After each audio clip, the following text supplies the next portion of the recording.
Super 50 express में आप सभी का स्वागत है और मैं हूं आपके साथ नम्रता। चलिए खबरों की शुरुआत करते हैं। आज कारगिल युद्ध में भारत की विजय के 18 साल पूरे। 1998 की सर्दियों में ही कारगिल की ऊंची पहाड़ियों पर पाकिस्तानी घुसपैठियों ने कब्जा जमाया था।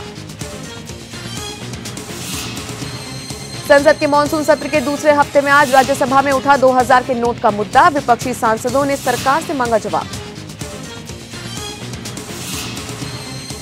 आरबीआई द्वारा 2000 के नोट की छपाई बंद को लेकर सपा सांसद नरेश अग्रवाल ने साधा आरबीआई पर निशाना। कहा, अपने मन से नहीं चल सकता आरबीआई। उधर लोकसभा में भी आज कांग्रेस ने किया जोरदार हंगामा। सुचारू रूप से चला लोकसभा का प्रश्नकाल। वहीं लोकसभा में सुषमा स्वराज ने मौसूल में लापता हुए 39 भारतीयों पर रखनी चाहिए थी अपनी बात। हालांकि कांग्रेस के लगातार हंगामा करने के कारण नहीं बोल पाई थी सुषमा। फिलहाल रख रही हैं अपनी बात। वहीं कल सीमा सुरक्षा पर संसद में बोले रक्षा मंत्री अरुण जेटली। भारतीय सेना देश की सीमा की सुरक्षा करने में सक्षम। आनंद शर्मा ने जेटली के इस जवाब पर कहा कि क्या सरकार ने पिछले 3 साल में कुछ भी नहीं किया? अभी भी देश के पास पूर्ण रूप से रक्षा मंत्री नहीं है। 2000 रुपए के नोट की छपाई बंद। सरकार अगले महीने 200 रुपए का नया नोट बाजार में उतार सकती है।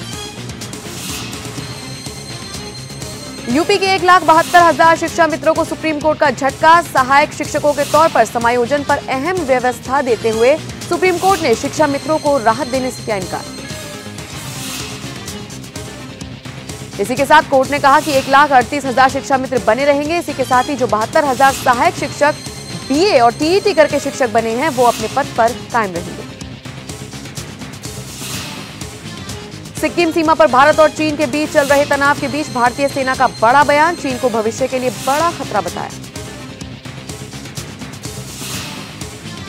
कश्मीर घाटी में अशांति फैलाने के लिए पाकिस्तान से फंड लेने के मामले में एनआईए की ओर से गिरफ्तार 7 अलगाववादी नेताओं को पटियाला हाउस कोर्ट में किया गया पेश।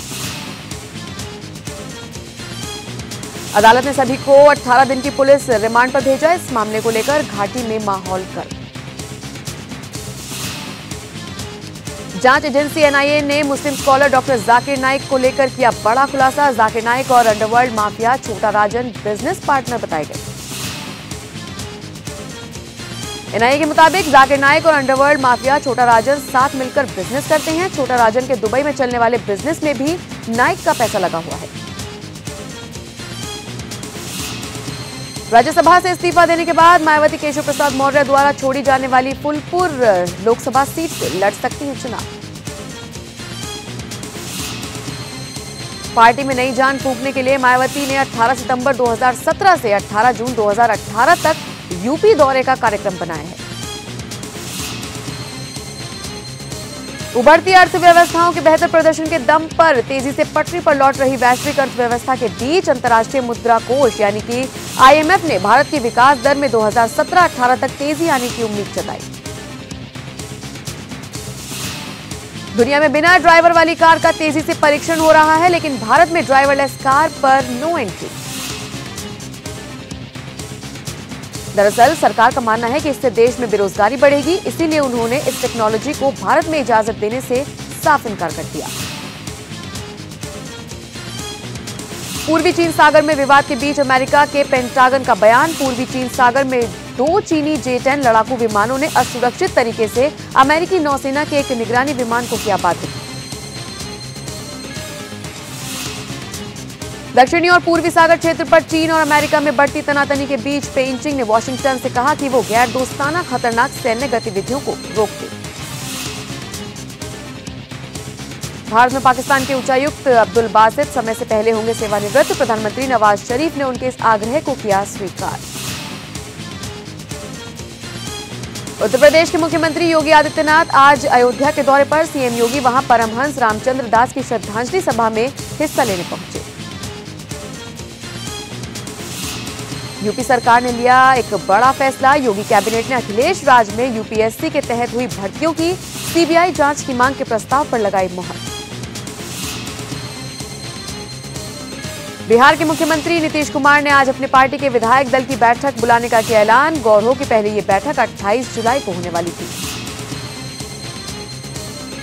माना जा रहा है कि इस बैठक में नीतीश उप मुख्यमंत्री तेजस्वी यादव को लेकर कोई फैसला कर सकते हैं। गुजरात में बाढ़ का कहर लगातार जारी, कई गांवों को कराया गया हाली रेस्क्यू ऑपरेशन चालू। प्रधानमंत्री नरेंद्र मोदी ने गुजरात में भीषण बाढ़ का हवाई सर्वेक्षण करने के बाद बचाव कार्य के लिए 500 करोड़ रुपए की घोषणा की। इसी के साथ और इसमें जान गंवाने वाले प्रत्येक व्यक्ति के परिजनों को 2 लाख रुपए और घायलों को 50,000 रुपए के मुआवजे की भी घोषणा की।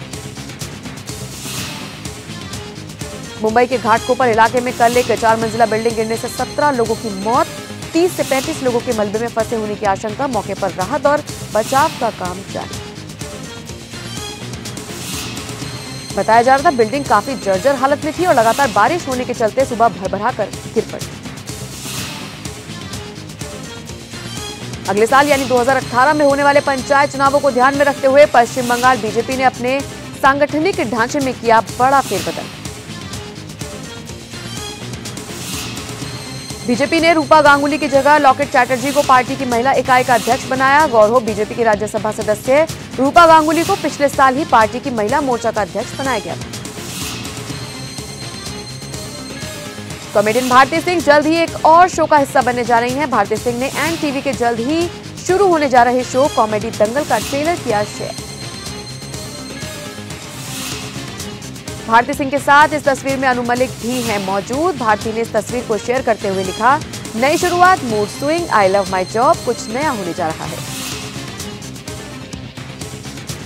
कॉमेडियन कपिल शर्मा के शो बंद को लेकर बहुत दिन से चर्चा जारी। एक ओर जहां इसकी वजह शो की लगातार कम टीआरपी बताई जा रही है, तो वहीं दूसरी तरफ कपिल शर्मा की गिरती सेहत भी हो सकती है कारण। कॉमेडियन कपिल शर्मा और कृष्णा अभिषेक के बीच की दुश्मनी फहराई नजर। कहा, लोग अब सिलिप्स का इंटरव्यू देखकर बोर हो गए हैं। कृष्णा ने कहा कि अगर आपको सिलिप्स का इंटरव्यू देखना होगा तो आप कॉफी विद करण देखेंगे। कलाकारों से एक ही तरह के सवाल पूछे जाते हैं, इसलिए हमें कुछ अलग होना पड़ेगा। शो बड़े अच्छे लगते हैं में साक्षी तंवर की छोटी बहन के रोल में नजर आई एक्ट्रेस चाहत खन्ना दूसरी बार मां बनने वाली हैं। इंस्टाग्राम पर शेयर की अपने बेबी बम के साथ तस्वीर। करण जौहर ने ट्विटर पर अपनी अगली महत्वाकांक्षी फिल्म राजी के शूट शुरू होने की दी जानकारी। आलिया भट्ट है मुख्य भूमिका में।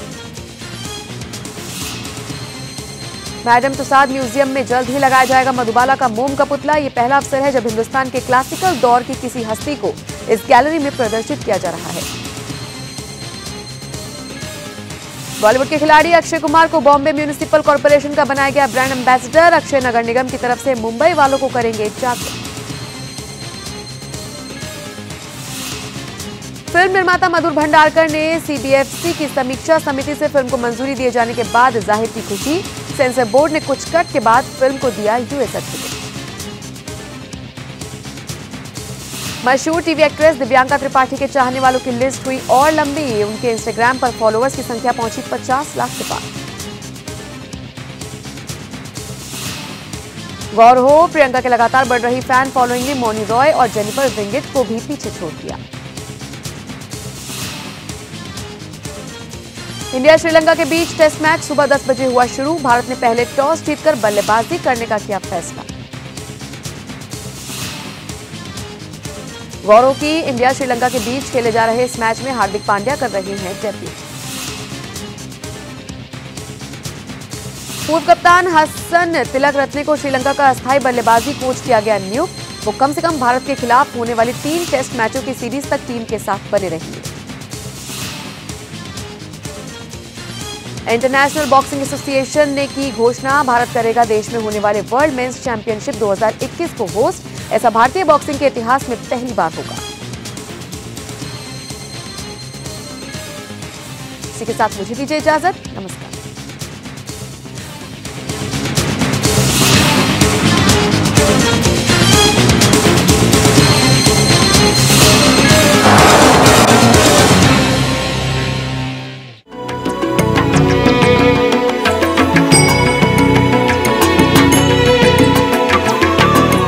सर्वधर्म संगम, धर्म के सच्चे प्रहरी।